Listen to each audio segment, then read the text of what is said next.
Easy Conversations. I appreciate you taking the time this morning to jump on and do this.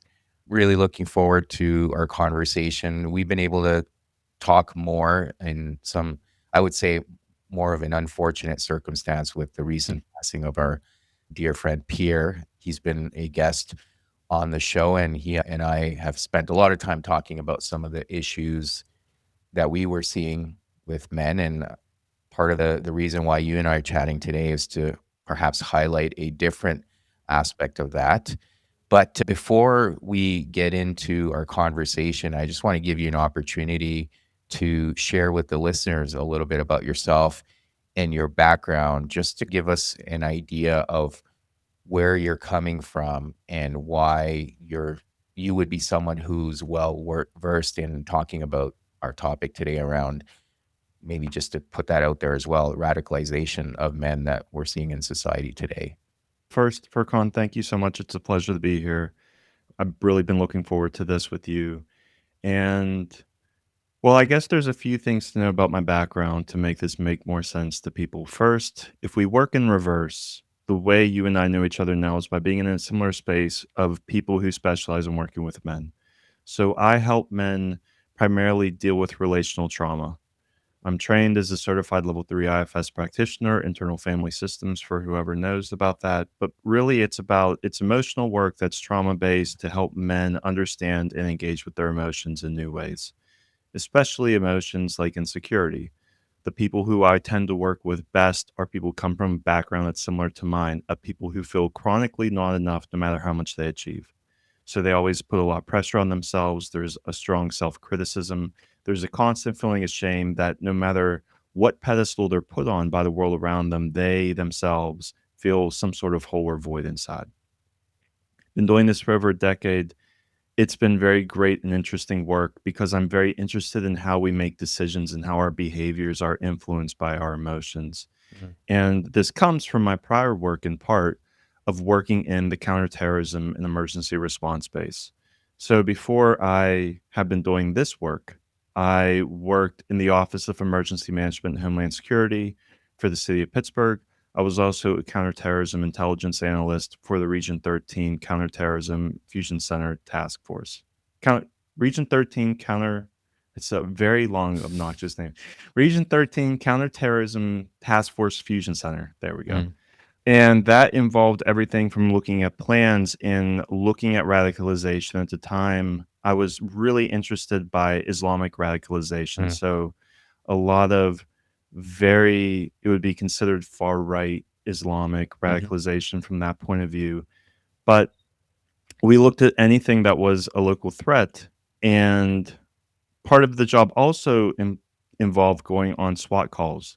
So we would go on SWAT calls in support of the SWAT team. And there I saw over and over this pattern of men being in positions where they're in a standoff with the police or it's a hostage situation, which is usually domestic violence. Mm. And it's all because they don't know how to deal with their feelings.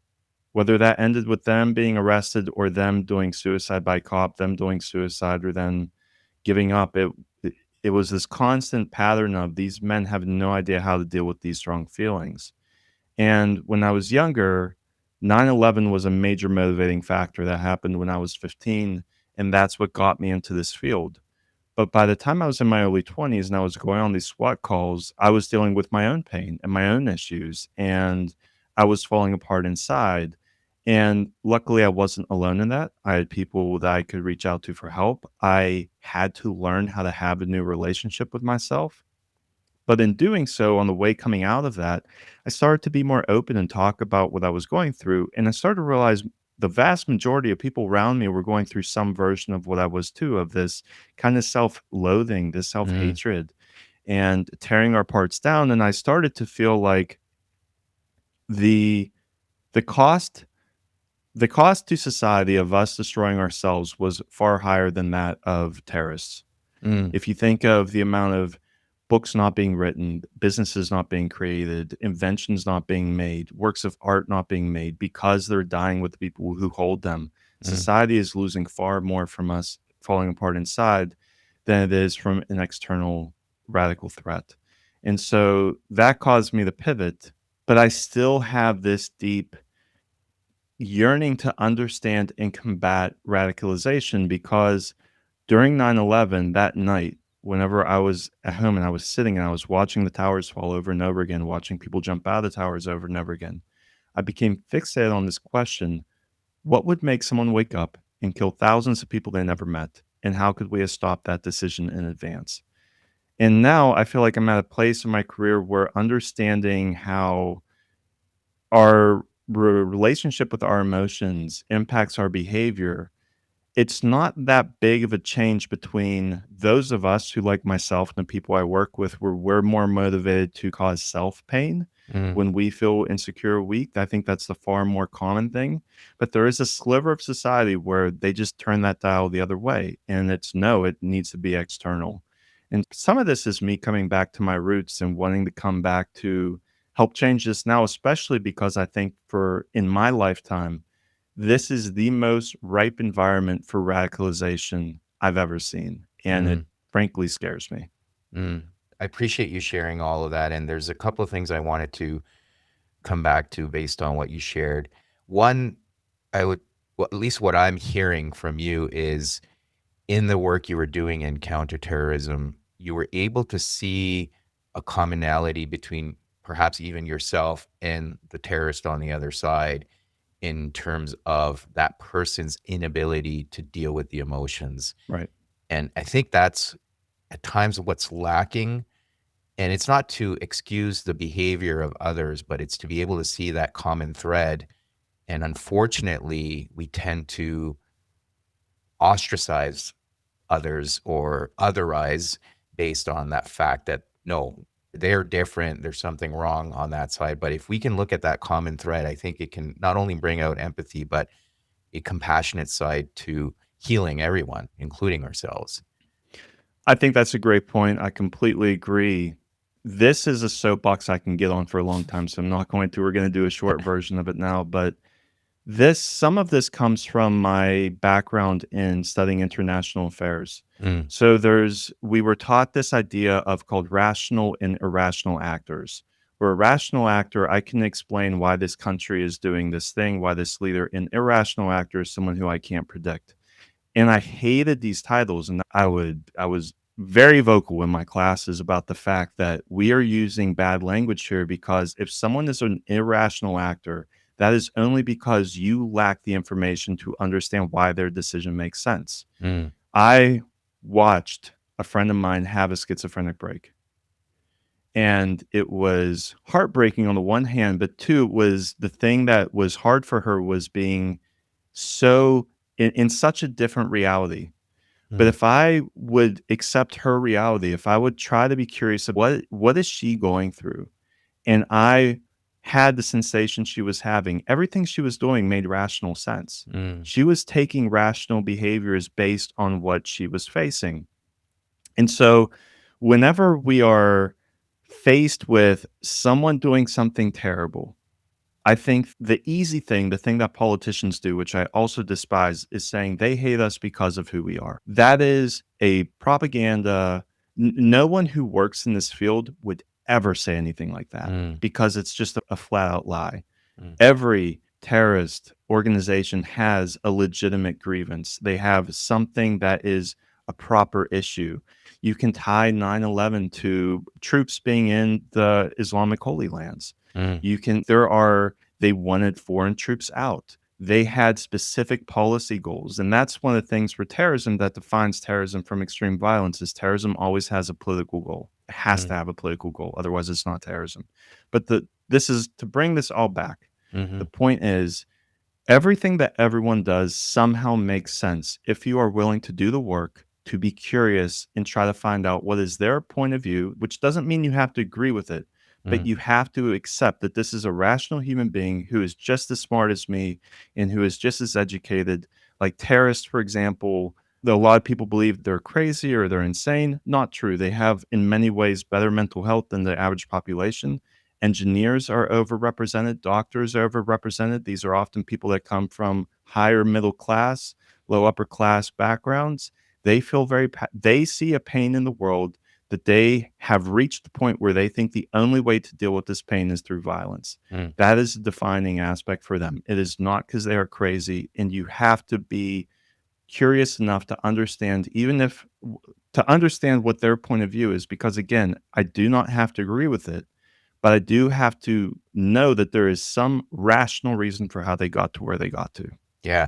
And I was recently reading a book where they were talking about the 9/11 attacks, and I didn't appreciate this at the time, or perhaps even until recently. And the case they were making was part of Osama bin Laden's grievance was what was going on in Palestine.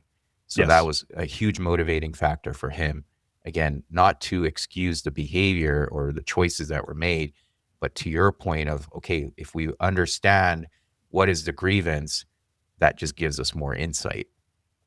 Yeah, and I was just at a training where we were getting a presentation by the FBI on these things, and they brought the same point up. There is always a grievance. There's some legitimate issue here, and you have to be curious about what that is. Mm. Always. Now, some people can make the argument, which I can understand, is we don't necessarily have the time to sit around and understand the grievance if we're at risk. And maybe that's the case that's being made recently with what's been going on over the last 3 weeks with the war in Iran.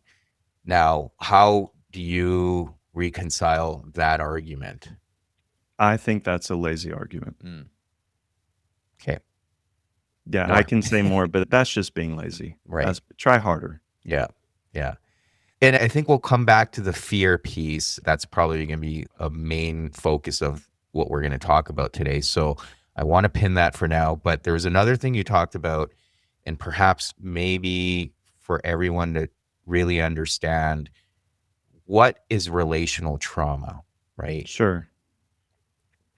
So obviously, given your background, if you want to add anything to this, feel free Sure. to. But the way it's always been presented to me is we have I don't like these titles, big T and little T trauma, where like a Mm. big T trauma is like some big event where it's like a car accident, I think is the most common thing Hmm. related to PTSD, but it's you have car accidents, you have acts of war, you have rapes, you have something very intense that's very overwhelming, and the person was isolated or incapacitated at the time.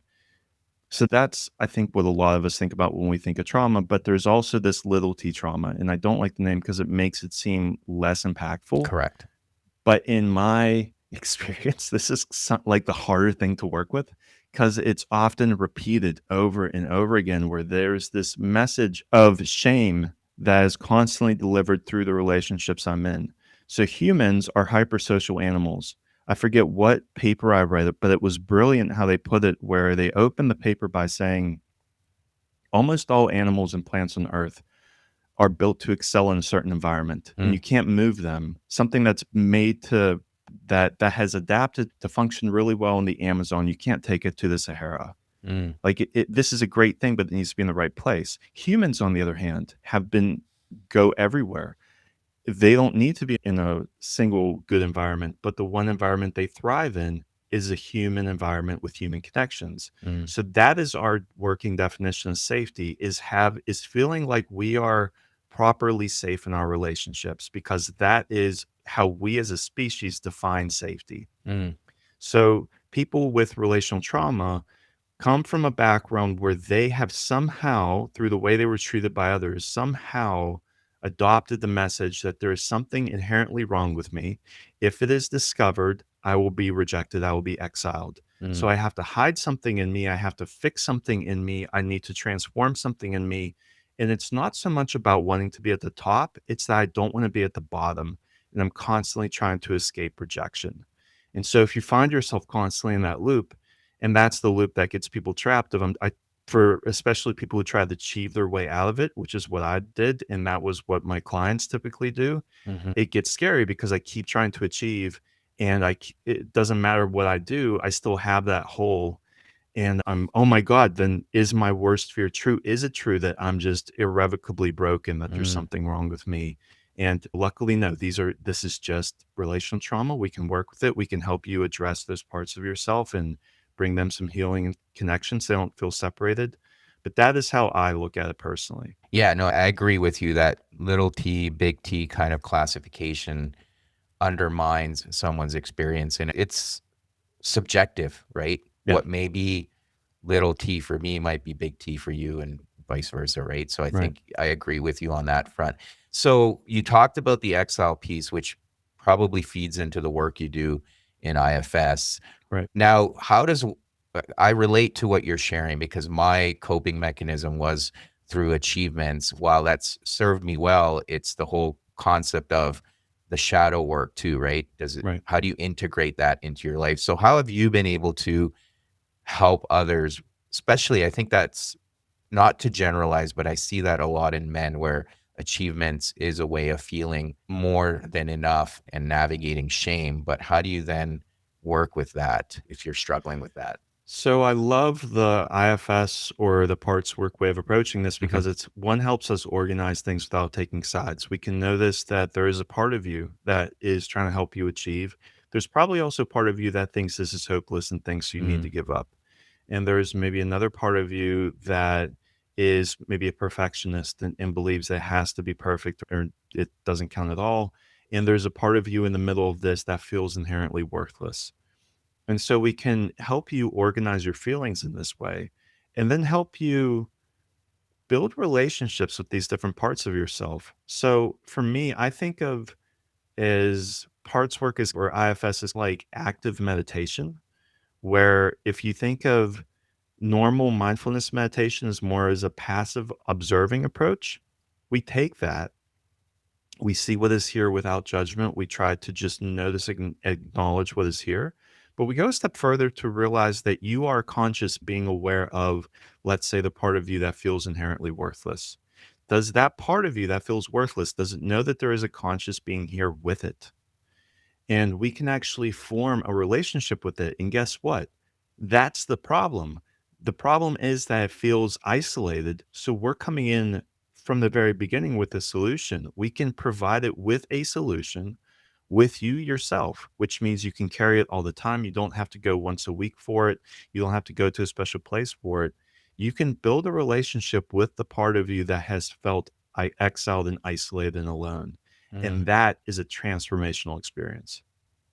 yeah. So that is the long game. That can be a short process, that can be a long process. It depends on how guarded we are, our backgrounds, but there's no one I've met for whom I believe, "Oh, there's no way we can do this." It's a very powerful tool when it's used well. Yeah, absolutely. No, I agree with you. And coming back to the whole grievance narrative, one of the things when you and I last chatted, you'd mentioned Mhm. that there is a parallel to suicidal ideation. Are you able to touch on that a little bit more? And I do want to now perhaps get into some of the things you're seeing as well. But yeah, just Absolutely. touching on that parallel there. So I think there's two ways we can see commonalities. The first is how we as a society think about this topic, and the second is how we think about the people around us and what they're going through.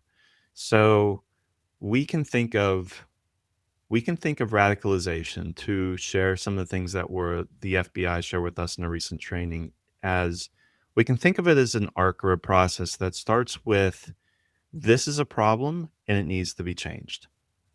And then maybe we go so far, we hear someone saying, this is a problem, it needs to be changed, and violence is an answer for it. Mm, And we can stay there a really long time, or we can go, and not everyone will make this final leap, but we can go to the point where we can say, this is a problem, it needs to be changed, violence is justified, and I am the person to do this. mm, And so I see a similar arc in how people talk about being suicidal. And I remember this from when I was suicidal early on of there is a big difference between I'd be okay not waking up tomorrow and here's my plan, I'm going to execute on it. There is a and you can hear a change in how people talk. So if we think about the commonalities here, one, we as a society have finally come to terms that suicidality is a thing that does not need to be hidden, that it's actually something that requires engagement. mm, And we need to think of radicalization as the same thing. this isn't something that we should see as embarrassing if we, especially because so many teenagers are radicalized, that's actually the most at risk group right now. These are people who do not have a prefrontal cortex fully formed. They are still in a very emotional state that is being exploited.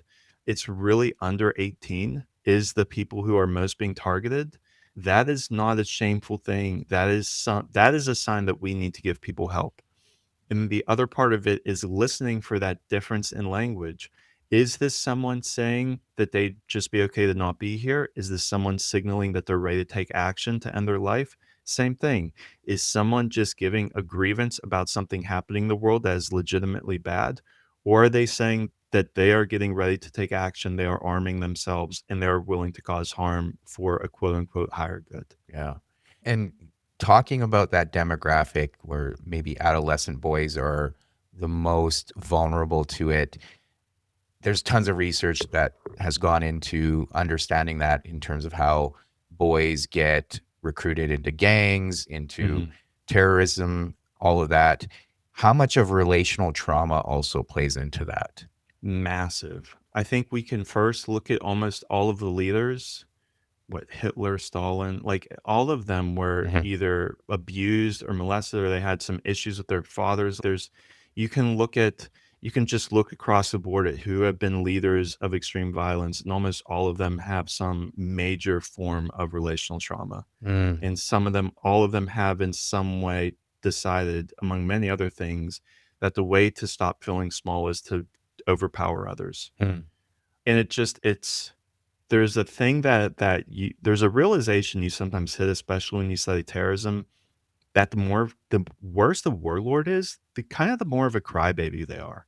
Like mm, these are very self-focused, woe is me, just pity parties. mm, Like they're very self-absorbed in their pain. mhm, And it's obviously not that people who have relational trauma become violent. I have that background, so mhm, clearly not. There is a population where maybe if you were also exposed to abuse, if you were also to physical violence a lot, or if you were exposed to other things, or I don't know, maybe there are just people who are pure evil, but I always view that as a scapegoat or mhm, just as a lazy answer. But sometimes I look at things and it's hard not to feel that way, mm, especially with some of the things we see in the online radical space of just nihilism, just wanting to destroy the mhm, human race. I mean, where does that come from? mm, So I think to bring this back, because I always separate these things in my mind. I separate leaders from followers. So mm, right now, so far, I've been talking about leaders.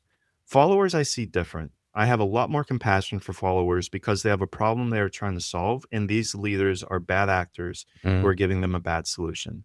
The followers are here because they're looking for things. They're looking for a sense of belonging. They're looking for Yes. a sense of purpose. They're looking for a place where they feel like they have some value in the world and someone values them. And that's why a lot of times in the radicalization process, there's something called love bombing, where they Mm, will be constantly complimented. Someone will be saying to them, "Oh, you're so smart. You see this so clearly. You see the injustice. You're ready to take action. You're so amazing." And that's often missing from their life. So just being aware that's part of the radicalization process, it also shows how we can deal with this because the solution to radicalization in many ways is connection. These people are finding connection that is going to harm them and harm others. Let's offer them connection that allows them to thrive and allows them to grow and to be strong and to be surrounded by others instead of isolating and being by themselves. yeah. Yeah. And you're touching on so many things. So I'm going to try to keep track of Yeah. everything, but there's a lot here for sure. Now, one of the things that was coming up for me as you were sharing that, and it's not always possible, but what to me, I hear that there's an even more prominent role for fathers in society where I think that's been almost minimized in a way. At least that's been my observation. But when I hear that is when these young men are being targeted in a way or being given the sense of purpose that they may be lacking. And to your point, the love bombing, that can be fulfilled in such a healthy way with healthy fathers in the picture, which Mhm. becomes a bit of a circular argument because even fathers are damaged in a way, or they've experienced their Of relational course. trauma and they're passing that on to their children. But what can we then do to further emphasize this role of fathers in society? And what are your thoughts? I know I shared my view on how it's been minimized.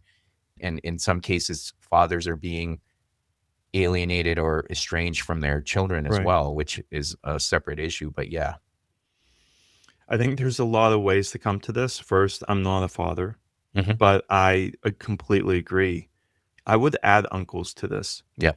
I think it needs to be more of a I think the way that I would look at this is by thinking about mm,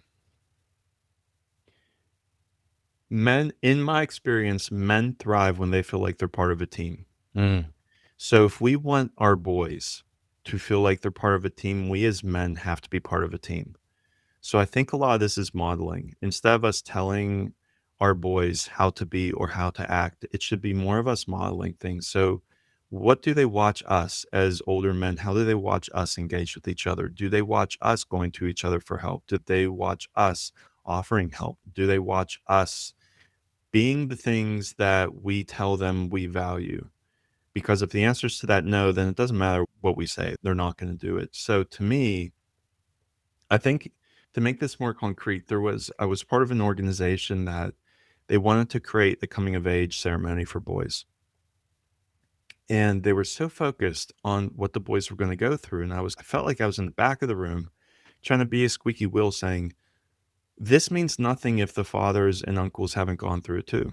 You go through a coming of age to join a club. If that club doesn't exist to begin with, what are they joining? hmm Like, that is missing, so I think the club aspect of men, which was the norm for ages, even in the United States, of men working together, men working hard whenever they were expanding out west, there was the idea of personal tools wasn't really a thing. If I had a saw, why would you buy one? Like, that mm, just doesn't make sense. Like, my tools are your tools. There was always this inherent assumption that we all need to lean on each other, so whatever we can bring, but it's hmm communal. So much was communal. Men used to even go on honeymoons with their hmm best friends. We used to have so much more connection as men, and at some point in the 50s, this became like this lone wolf mentality, which has completely destroyed men.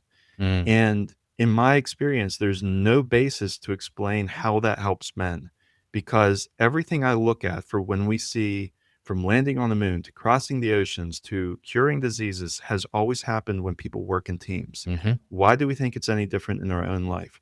So, to bring this all to a close, are the fathers and uncles acting as if they're part of a team? If the answer is no, can that get fixed so that the boys see what it's like for men to act like they're part of a team and to lean on each other and to offer help to each other? hmm And I think part of what we've been touching on and off is the shame piece. And I think shame causes us to isolate, right? And not feel comfortable or have the courage to even ask for help. And I think that's one of the things we're trying to break down here. The other thing you touched on was your own relational trauma, and Mhm. that didn't cause you to turn to violence. So, what were the things that you did? I know you've touched on some of them, but to put it into more of a direct way, what did you do to help you overcome relational trauma from your perspective and perhaps shift into a healthier way where you're supporting other men rather than causing damage?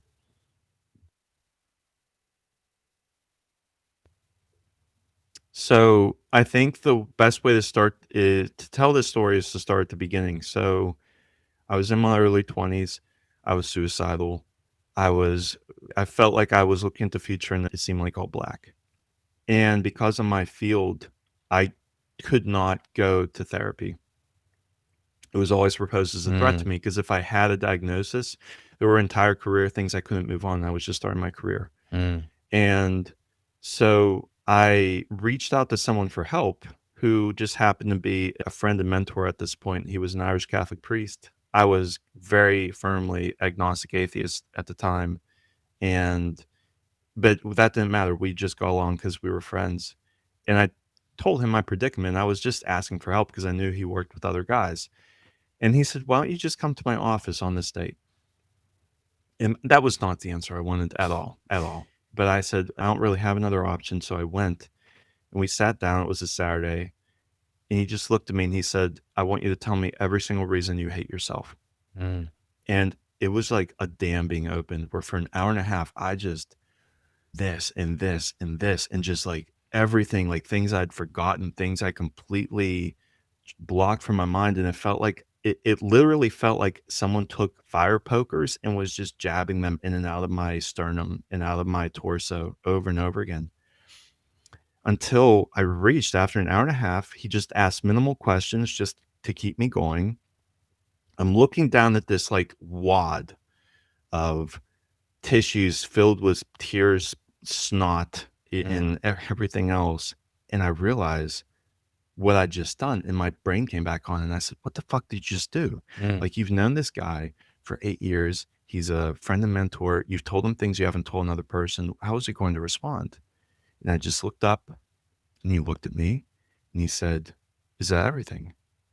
And I said, "Yes." And for the first time in all of this, he had a reaction where this huge smile flashed across his face. He leapt out of his chair, came over to me, gave me a big hug, and he just said, "I love you." And I just broke down all over again. And that moment saved my life, not so much in that he saved my life, but Mm. more, I once again became fascinated by a question that seemed a, a question about something that seemed so insane to me, where this man has seen everything terrible in me and he has Mm. still chosen to offer love. Why can he do that for me, but I can't do that for myself? Mm. And I became fixated on that question. And it was really one, understanding there is such a thing as a self relationship, that I could listen to the way I talk to myself, the words I use, the tone I use. I can see, why am I doing this? Can I replace that with something? Can I notice when it's coming up? I realized that my self relationship set the foundation for everything else in my life, from the work I was doing to the people I was relating to the women I was pursuing. Everything had to do with this. And Mm. as that shifted, everything else started to shift too. And so I became interested in the self relationship aspect. And I was drawn to coaching again, in part because therapy wasn't, I didn't have the best experiences. Even as a client, a few times I tried to do it later on and a few other things, but I was drawn to coaching because coaching makes this assumption that the client is already inherently strong, Mhm. capable, and wise. And if there is no sense of we're going to fix you, it's more, we're just going to look at your patterns and give you new patterns.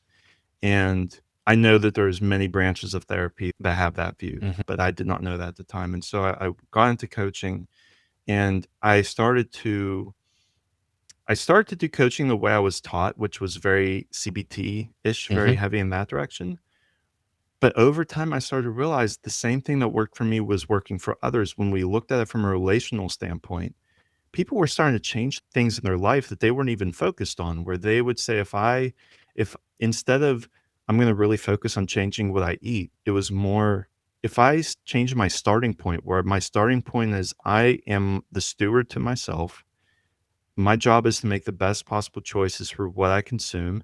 That started to change the media they consumed. That started to Mhm. change the food they consumed, the people they were around, all just by changing their starting point based on their self Mhm. relationship. So there's so many things I could change just based on that. And it was really addressing my own relational trauma of seeing myself as something I wanted to destroy. I now got to this new idea of, what would happen if I saw myself as an ally I want to help instead of an enemy I want to defeat? Mm. And that has been transformational. Yes. Yeah. Yeah. And I think there's so much power in just in that story, but generally speaking, what a lot of these younger men need at times is first being able to ask for help and having the people that are around them that can offer that help Right. and are not predators, and that sense of connection. And what I see a lot of the times, I agree with you 100%. It starts with the self. Being able to connect with oneself is such an important aspect of my day to day, but it's such a foreign concept when I'm working with men because and I can appreciate why, but they're so wired to look at external metrics. And you add social media into that mix and it just blows everything up further. But that connection to self is where if they're able to connect to themselves, they can have much, much healthier relationships with their children, with their spouses, family, friends, everyone. But yeah, unfortunately, it's lacking in so many areas. Absolutely, and I think a lot of this comes down to the experience of being a man. I think one of the things that I think men inherently get that, in my experience, women don't have as much of a lived experience of, and I say this with some degree of hesitation, Hmm. is this feeling of being a man is something. It's a game that's always in process. It's always in play. There's my value as a man feels like it's in play. At least that's a common feeling for a lot of the men I work with, where like we have this idea of a man card that you earn or you can lose your level of man, quote unquote. Hmm. And so when we feel like we're low on the totem pole and we feel like we're in an active game where we can be pushed off the field or kicked out and we don't want that to happen, we start to look at, how do I get points? What are the ways I get points? Hmm. And if we're growing up in America or if we're growing up in a society that is materialistic to a degree, we see things like flashy cars. We see things like all the things that young guys are interested in because they are, this mean if the women I date or the cars I drive or where I live or the amount of money I have, like that is something that if you are insecure looks amazing. And if you are secure looks foolish, but it makes perfect sense if you are at the very bottom, you look at that and you say, "Look, this is someone who has climbed up the ladder. I wanna climb up the ladder too. I'm gonna follow them." And so, I do think that men put a lot of pressure on themselves to achieve in part because our society has said to a degree, this is how you get your value as a Mm. man. Mm. And I do need to say that I have worked with women too, even though I am primarily a men's coach. They seek me out. They have the exact same issue. They feel like their self-worth is based on what they achieve on top of all the things they deal with as a woman. So this isn't really gender split, Mhm. but I do think that a lot of men have, I don't know, there's a sense of loss that of being less of a man that I think is a threat that's always there, and Mm. that has to somehow be part of this conversation to acknowledging that. Yes, yes, and to perhaps expand on that, I know you touched earlier that questioning whether there's true evil or is it just a sense of nihilism. And part of that is I feel when men, if we're speaking about men generally here, but if they feel like there's no meaning to their existence or life, it's easy to fall into that trap.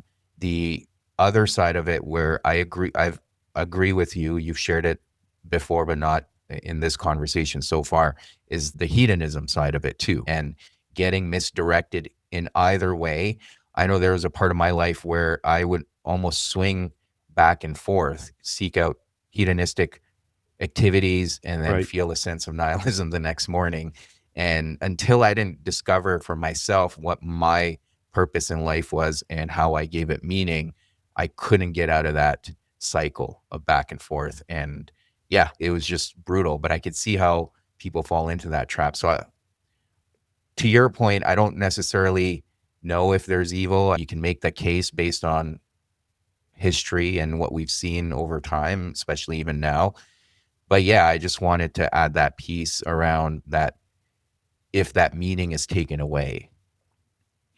I think that's important because even if you look at the people driving a lot of the nihilistic behavior in the radicalization space, they're doing it because they're looking for meaning and belonging. Mm. You have people who are trying to encourage young kids to take pictures of themselves naked so that they can be blackmailed, often encouraging to, I want you to cut my name into you, or encouraging them to commit suicide. And they will have boards where they rank like, this is how many people I was able to get to commit suicide. I was able to get these people to do this.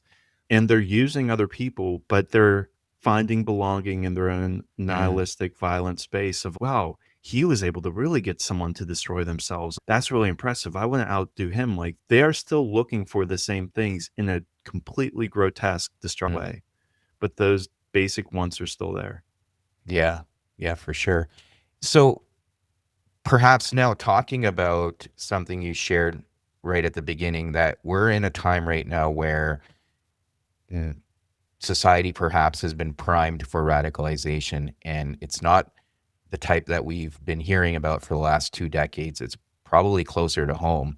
Are you able to talk about how, and perhaps we've already laid the groundwork here already, but how is society now primed for radicalization? I think society is primed for radicalization because of at least two things, maybe more. We'll see how this goes. The first is we are living in the most socially disconnected time in world history for people who live in developed nations. That's isolation is always, it's just super fertile soil for Mm, getting people to do stuff because every human, like we, to go back at the beginning, we define safety by belonging. So if we feel really desperate to belong in someone, it's like being really thirsty for water. If you are dying of thirst and someone hands you mud water, you will drink it mm, because you are desperate for water. I'm not going to hold out for the nice clear water because I don't know if it's going to come. So if we have a very disconnected time, that's fertile soil for someone to come and offer us bad water, but we're desperate for water. The second thing I will add is we are in a time of extreme uncertainty and change. The entire world is changing and it will not go back to how it is. That's very confusing. No one knows what's going to happen. We have new technologies coming in that are completely changing the questions we ask ourselves, where you have, like, is to put it, everything has gotten more complex. That to give a tangential analogy to this, I mm, remember talking to one of my friend's moms who said, when I was little, we just wondered what neighborhood in Pittsburgh we want to live in. You guys have to decide what country. Like everything is uncertain and mhm, there's so many options and that becomes overwhelming. And radical groups offer very clear black and white. No, we have it all figured out. Just join us. We got you. mm, And there's comfort in feeling like, oh, this is all it is. These are the good people. These are the bad people. And I get to be part of the good people. This is simplifying. It gives me belonging and it makes things make sense. And I think the last thing to name is we have more opportunities for manipulation than ever before, especially because we spend so much time on screens. mm, And honestly, I think we could get rid of the entire radicalization problem if the internet just got destroyed tomorrow. mm, It would be gone because it's, you have AI, which is able to radicalize people nonstop as a chatbot, and it can be trained in how to do that.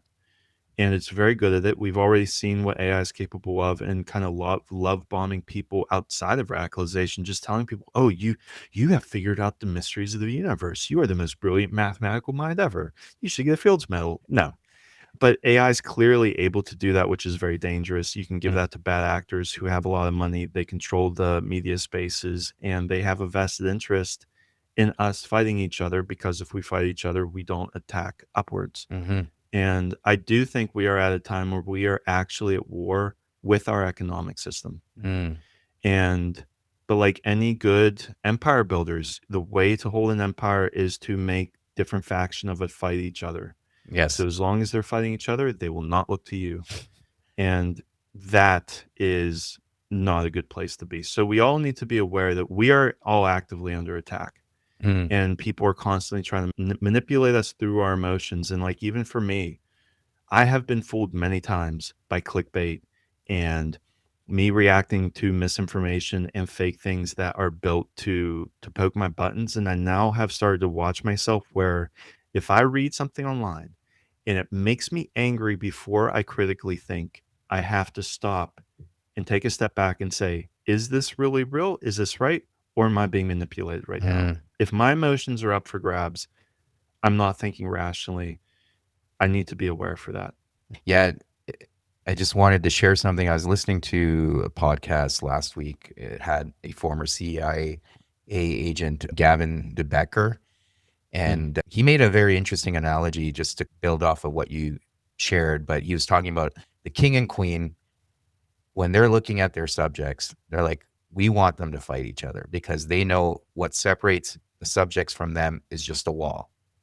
And the wall right. is there. And it can be, people can climb the wall. So to your point, if we're fighting amongst each other, we're not necessarily looking at the bigger picture and understanding what's at play, which can then perhaps introduce some conspiracy theories. And that, unfortunately, when we label something a conspiracy theory, we dismiss it as well. And then, unfortunately, we don't look at the truth that may be in there, because there's always some sort of truth in there. So you're talking about manipulation, you're talking about the division, looking at others, the whole, you touched on propaganda. There's a lot of social psychology at play here when we even use in-group, out-group dynamics. How do we become aware of this? Because to your point, social media is playing a significant role, and we're training the algorithm to feed us information that is going Mhm. to serve our perspective and our views. So it's hard to get out of that echo chamber truly. And how do you Yeah. do that? Turn off your device. Like, I feel like there are answers we can give about how to use our devices better. I also feel like it's a conversation that sounds a lot like, let's talk about how to use crack in a healthy way. Like, really? You want to use crack? As like, it's so easy, it's so designed against us. We need better regulations.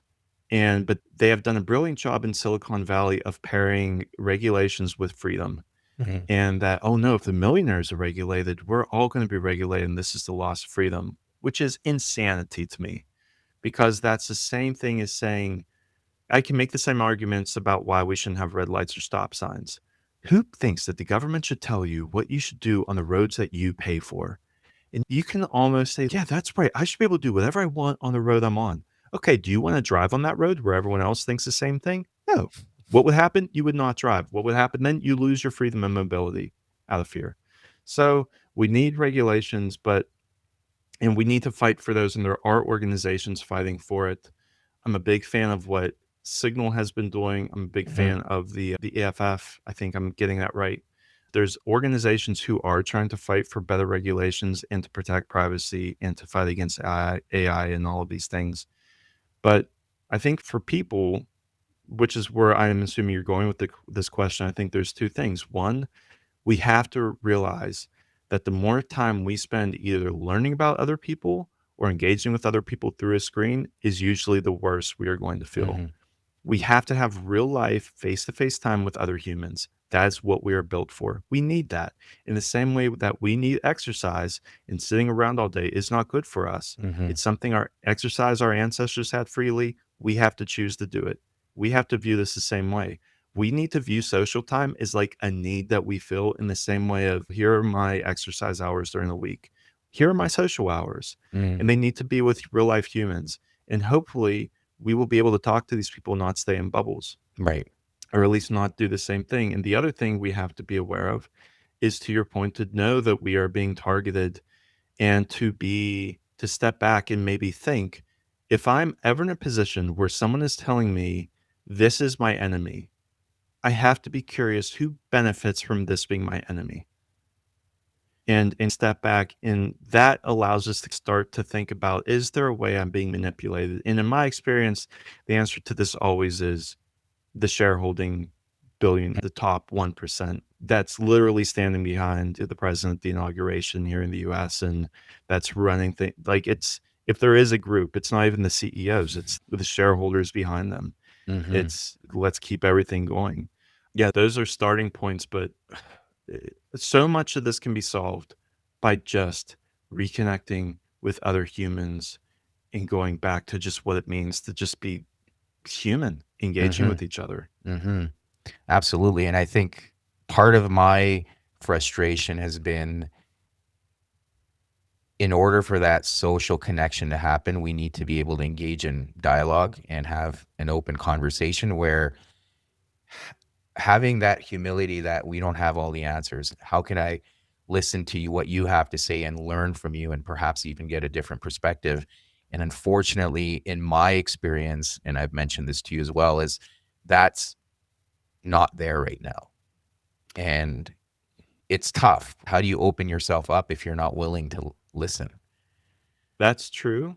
I will say, I think this is another thing that happens more in online spaces than in real life. Hmm. I think we're a bit more Correct. open or accepting of different viewpoints in real life because the consequence of just lighting someone up are a lot different. Yes. So I do agree. I also think it's something to realize that the norms that are established online are different than the norms in day to day life. And if we spend more time in that, we can be more open. But to your point, I think we do need to, I think all of us have the assumption, and this goes back to being online.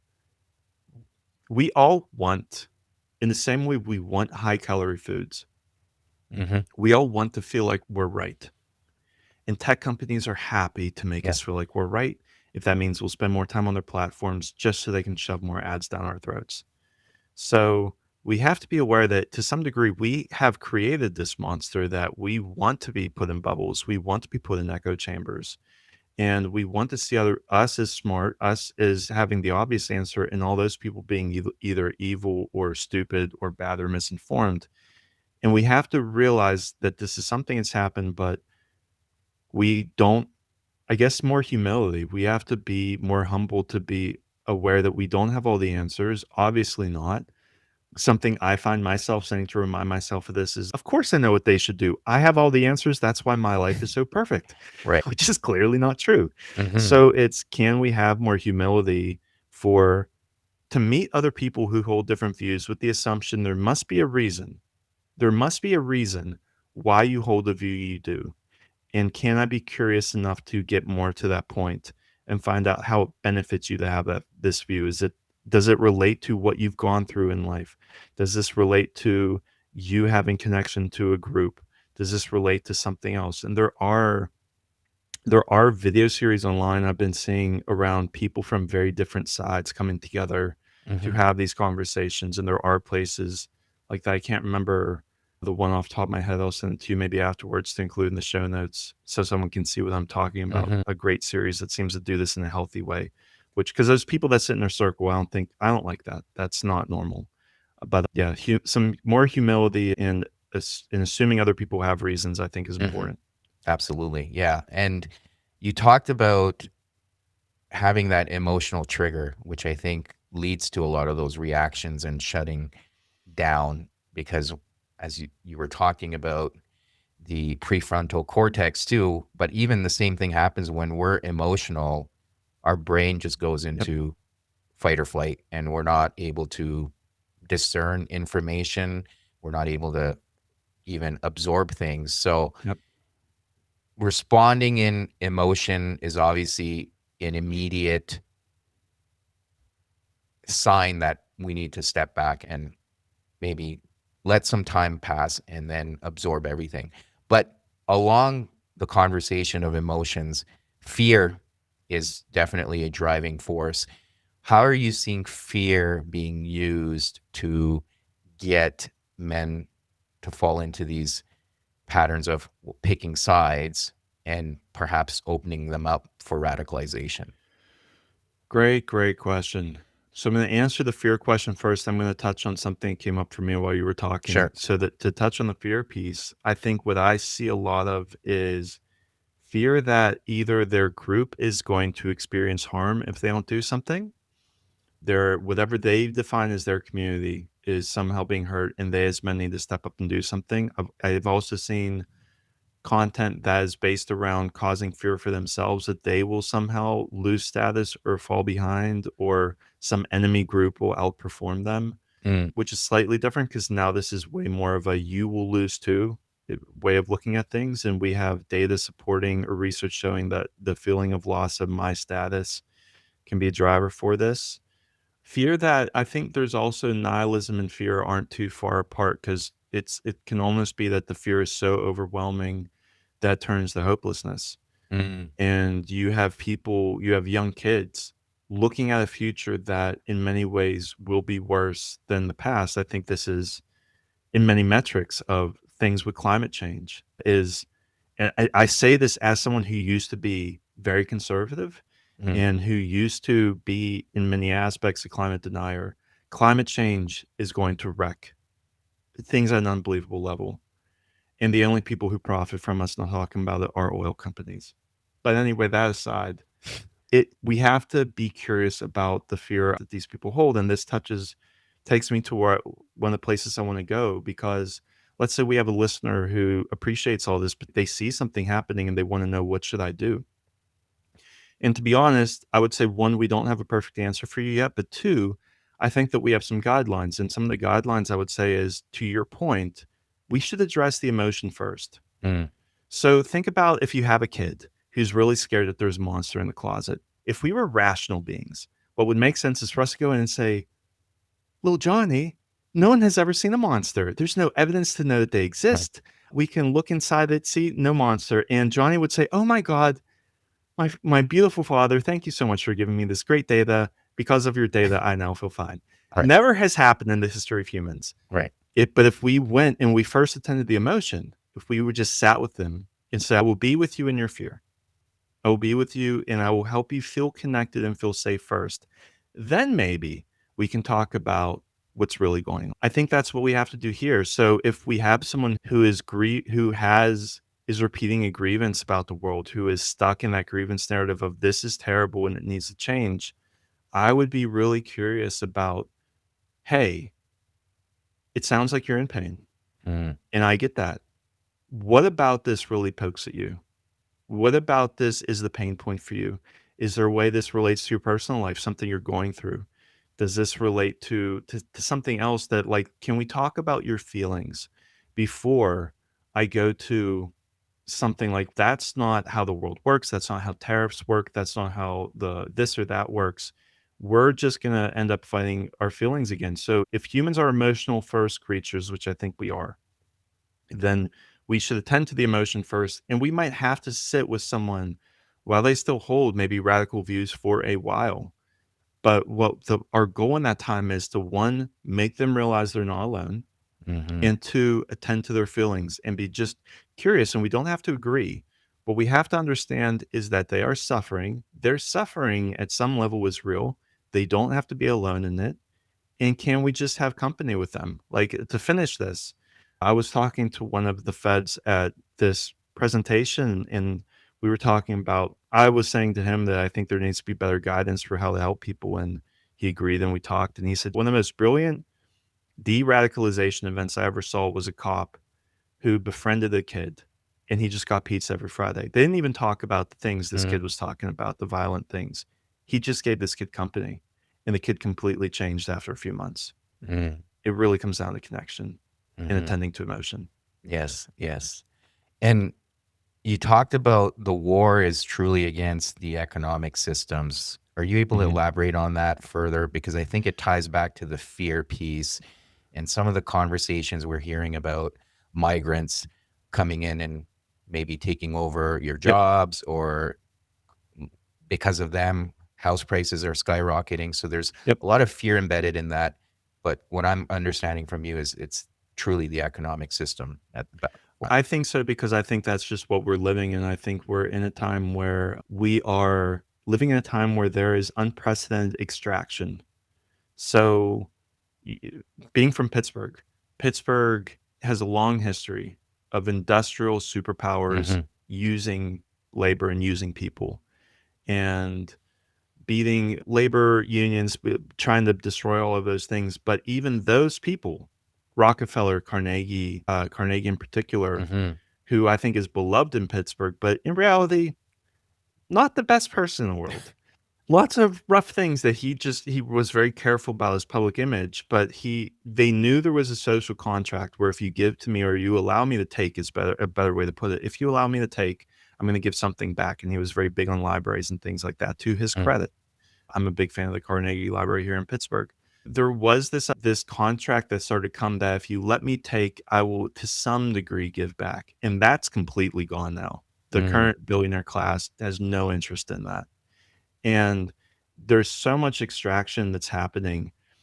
And it's all things that could be solved by regulations, but they feel like infested so much of government that, between that and allowing people to turn on each other, it doesn't have to go to them. So, Mm. at least in America, in the 1980s was when we adopted the new economic system that can be referred to as neoliberalism, where it's high competition, get rid of social safety net. We need to push people more and more. And this had, in my mind, impacts to how we educate. Everything became far more about individual competition, which is not a good setting for humans. Humans are built to thrive in team competition. We like Mhm. it, but we want to be in teams. And you can even look at research that's done on the mental health of athletes, Mhm. where even though athletes have better mental health in general than a normal population, individuals, people who compete in individual sports have have worse outcomes, generally speaking, than those in team sports. Mhm. And so we see these same patterns where we're told to fight individually. It's getting very hard to succeed. Prices are going up. This is not being caused by the migrants. It's not being caused by immigrants. It's not being caused by any of this, but they're a great, easy scapegoat. Mhm. And Yes. instead of looking at who benefits from this, oh, the people that benefit from this are the ones who benefit the most from the status quo. Because every time we have an economic disaster, they get to go on a shopping spree on a discount. They get to take even more power. And it's just to bring this to a close, because I can talk about this for a while, because this was a big change for me. And it only became through doing this research that I really realized this is the way things were. The IMF, International Monetary Fund, put out a report years ago saying, "Does neoliberalism work?" Because Mm. they are one of the largest proponents of it worldwide.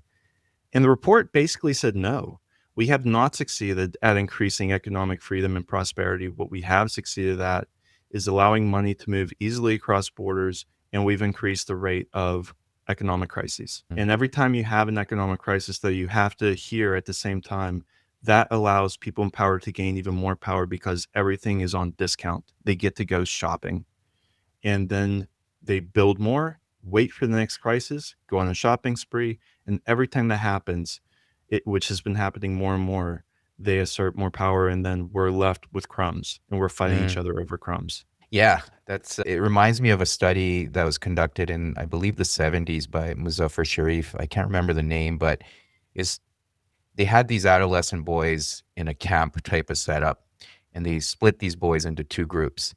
And basically, they told them to compete for some limited amount of resources. So they were very hostile towards each other.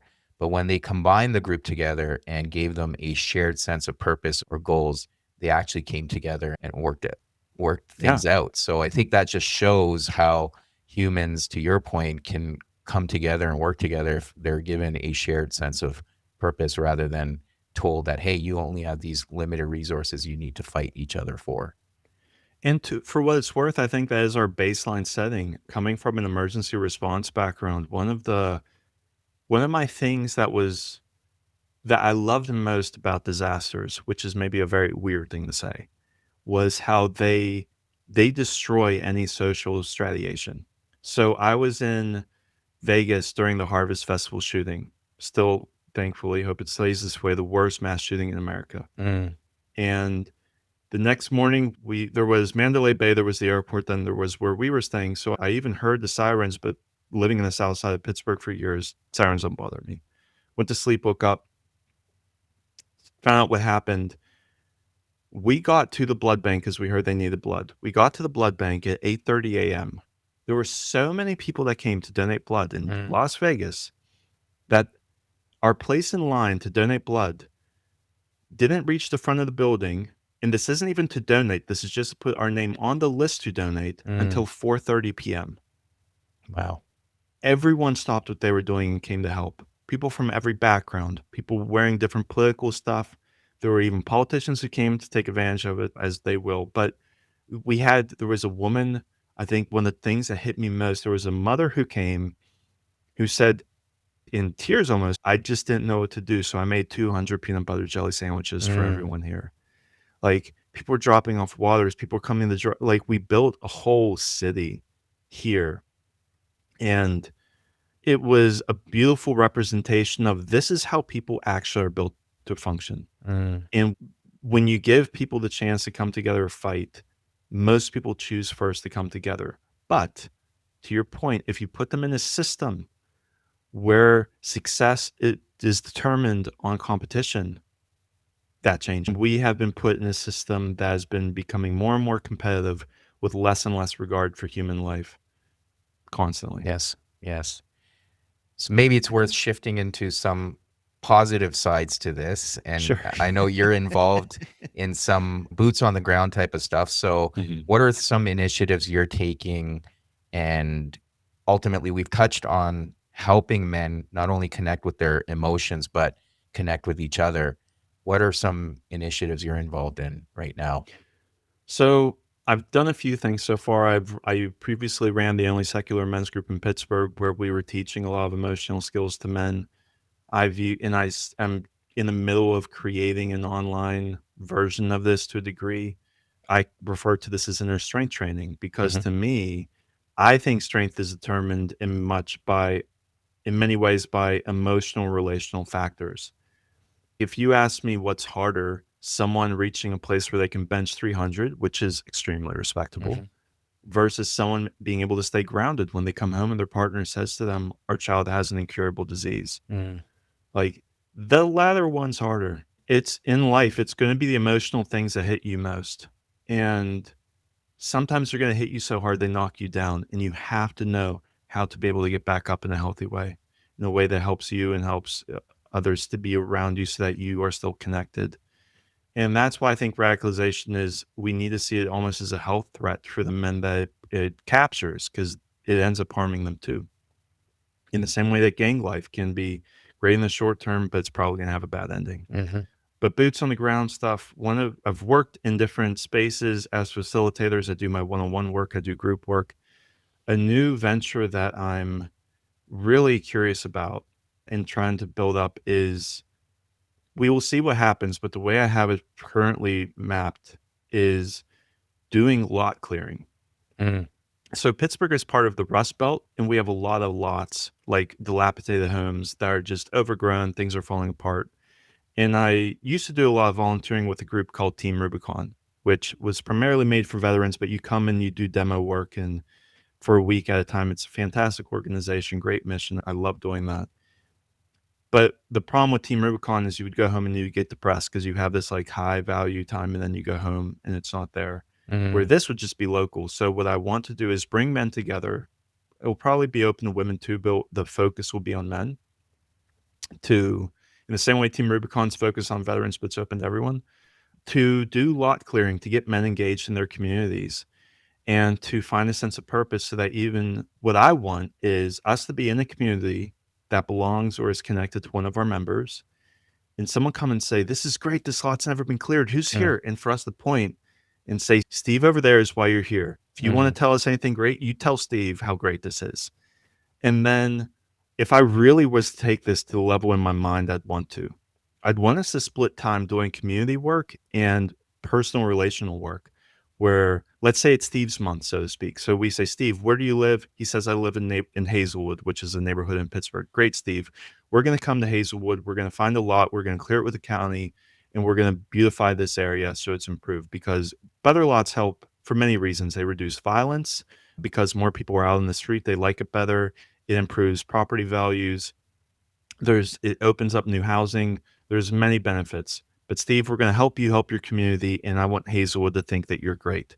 And then Steve, later in this month, I want you to pick you or someone you're connected to who needs help. If we get a bunch of guys, 20 guys and a case of beer, and we have 6 hours, what do you need? Mm.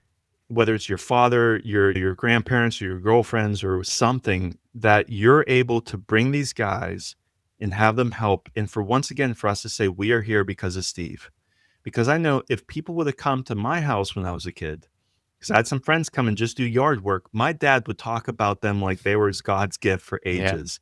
Man, did you see the work Alan did on Yeah. those that edging and everything? That was amazing. He would talk about for months. And I would love for Steve to have the experience of my son Steve has such pull with these Mm. guys. Look how great he is, and have Mm. people brag about him, and Steve be able to receive that and feel connect with his family.